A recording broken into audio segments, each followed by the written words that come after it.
what is the right way in life? Well, my father argues that religion suppresses our human nature, and it therefore, is not the right way in life.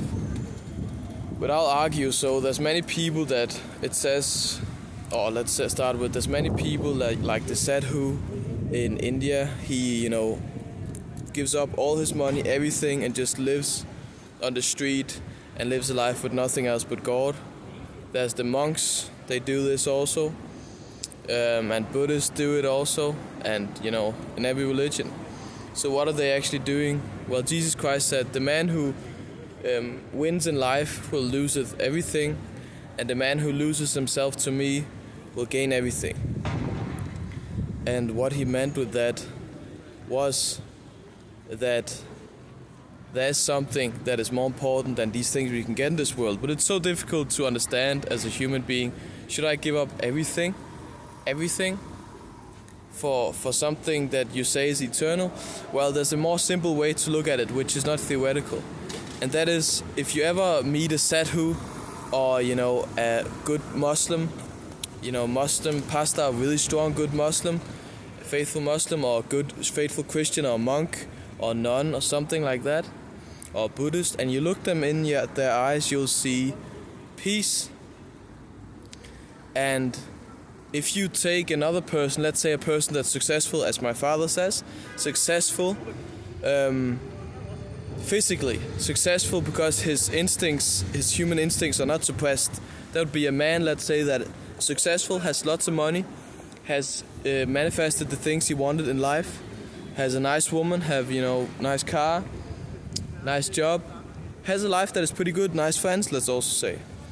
But that guy with lots of stuff and let's say he has lots of women, because that's what my father says, lots of women, that's, you don't suppress your instincts, lots of women, lots of money, everything. But if you look at him in his eyes, I promise you, he does not have the same peace when you look in his eyes than when you look in the sadhu or the monk or the Buddhist or the Orthodox Christian.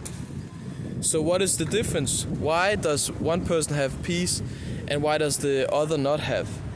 The person that has suppressed his human instincts has peace, and the person who has, unfolded and manifested their human instincts has not peace. So what is peace?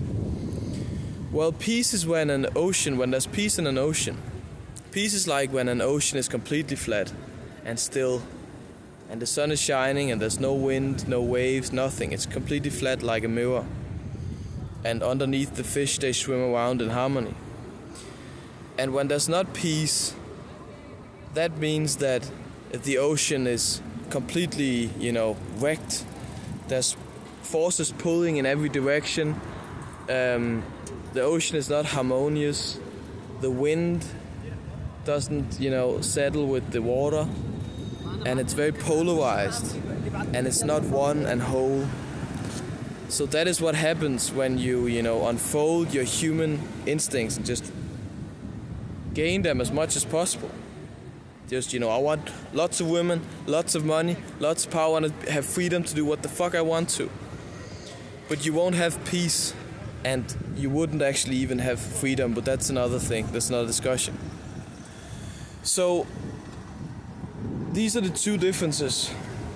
And every wise individual ever, Jesus Christ, Muhammad, I don't know the Indian, Shiva and so on, Krishna, the Buddhist gods, or every prophet, let's say, has preached these very same things. It's very, very similar. I know the Muslims don't say, Christians do the wrong thing, Muslims do the wrong thing, Buddhists do the wrong thing.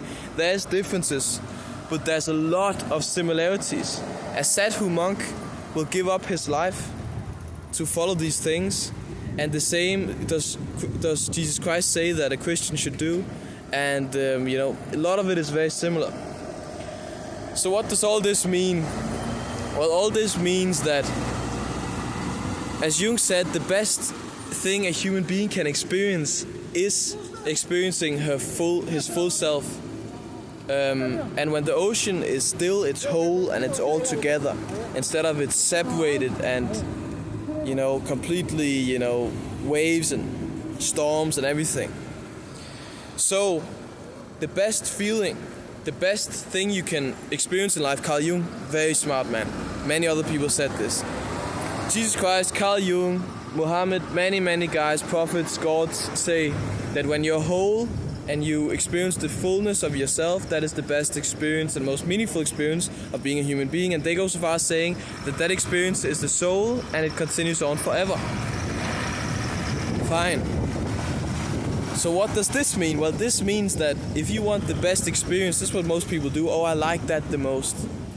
Then you should actually follow that way, which is to repress the human instincts.